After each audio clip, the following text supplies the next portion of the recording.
Hello, everyone.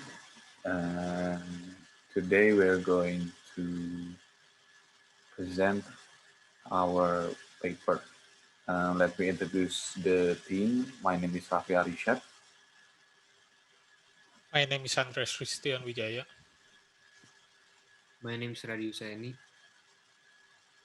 My name is Rafky SATRIANSYAH. And for our topic is called Culture Shock American Workers on Work Culture in Indonesia.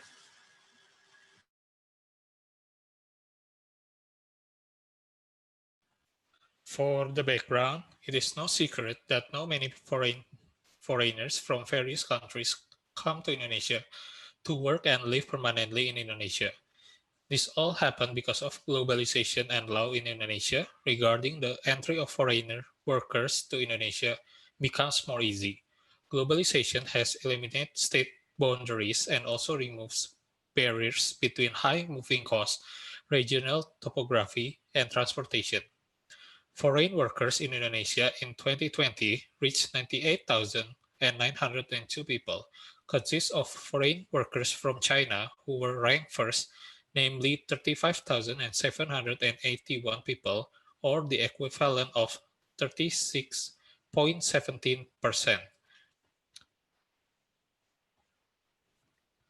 The reason for choosing the topic to provide an understanding to readers that by knowing the culture shock problem of American foreign workers working in Indonesia,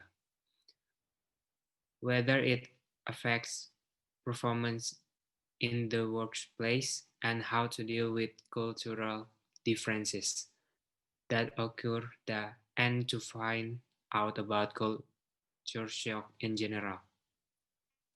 The effectiveness of a company when it has employees who enter the culture shock phase, how to handle or manage conflicts that are in the culture shock phase.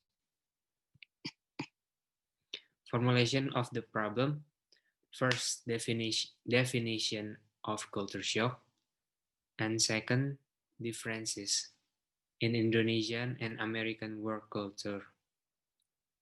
Third, what culture shock is felt, and five, the effect of culture shock and company performance. And the last, controlling conflict with the two conflicting cultures.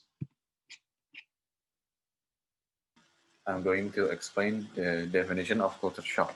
Culture shock is a phenomenon that a person feels when he finds a new culture that is not the same as the culture he has applied so far. It can also state that culture shock is felt when a person starts to step on a new country and that person will go through some phases that will come to him. So the phases are the honeymoon phase, seeing something with a new and exciting moments. The second phase is called the anxiety phase. Expectation from the previous phase become a reality that must be faced. The third phase is called the rejection phase. A person will try to deny all culture that he faces and he only put forward his own culture. And the last phase is called the regression phase. The person is no longer feel they can control the culture they are facing. Next is differences in Indonesian and American work culture. Differences number one, Indonesia tend not to take their given time seriously even though they can still complete their assignment on time. America, they take deadlines seriously. Differences number two, Indonesia panic when experiencing failure. America take task progress more seriously, have a plan B if plan A cannot be implemented. Differences number three, for Indonesian, reprimanding people all the time is not something they do often. America love to reprimand people while in an elevator or when feeling a drunk.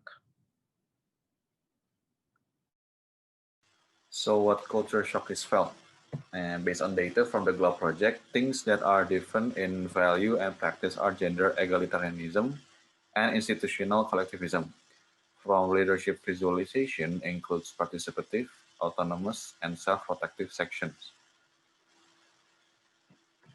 So for the gender egalitarianism, based on the data from the Central Bureau of Statistics from Indonesia, Male workers in Indonesia were more dominant than female workers in 2019. There were 83% male workers and 55% female workers. American workers will see a difference because companies will assign more difficult tasks to men rather than women, in contrast to American companies that provide all jobs with the same difficulty level for both gender. For institutional collectivism, Globe stated that America was below Indonesia in institutional collectivism. Culture shock will arise when an American or Indonesian worker is required to cooperate. Both educational background and culture of each person is different, and they also have shared values. Next. For the leadership visualization, the participation of a manager from Indonesia has no impact on the decision made by his employees. Therefore, workers from America should be able to make decisions without having to be directed by an Indonesian manager. On the other hand, managers from America who work for Indonesian companies cannot limit the decision of Indonesian employees. Autonomous affects American workers by ineffective communication between American employees and Indonesian managers, because in Indonesia they give responsibility from the manager to their employee, compared to America who gave responsibility and also able to cooperate with the manager. And the last one is self-protective in Indonesia is higher than in America. Therefore, the safety of employees is given priority in Indonesia. American workers will find that workers' right to safety is more visible rather than in American companies.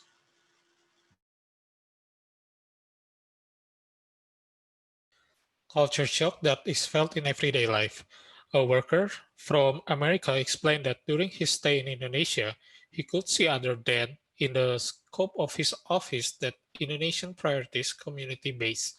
All the little things are done together compared to America, who would done it individually.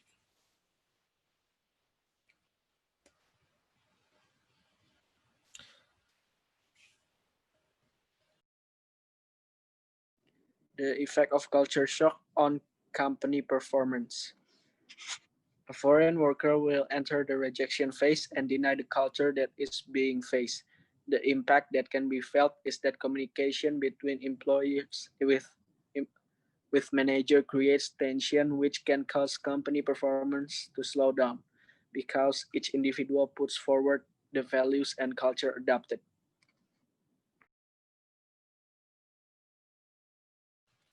Controlling conflict with two conflicting cultures.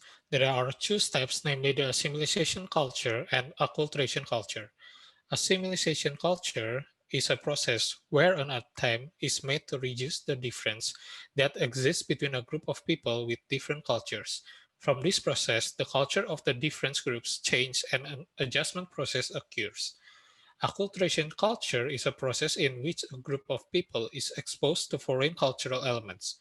Sooner or later, these elements will be accepted and processed into the culture itself without losing the personality of the original culture.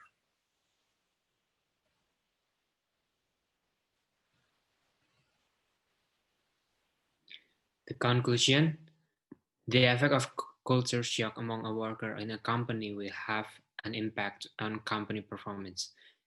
In the phase of the rejection phase, employees who experience culture shock will try to deny all the cultures they face.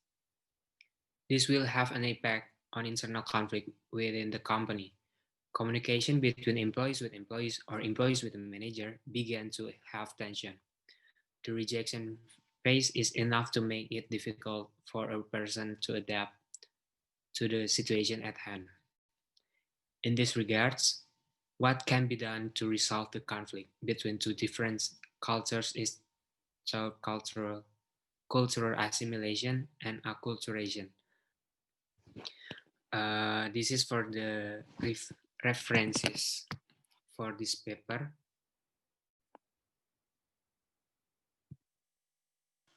And that's for the presentation that we have. Thank you for watching and goodbye.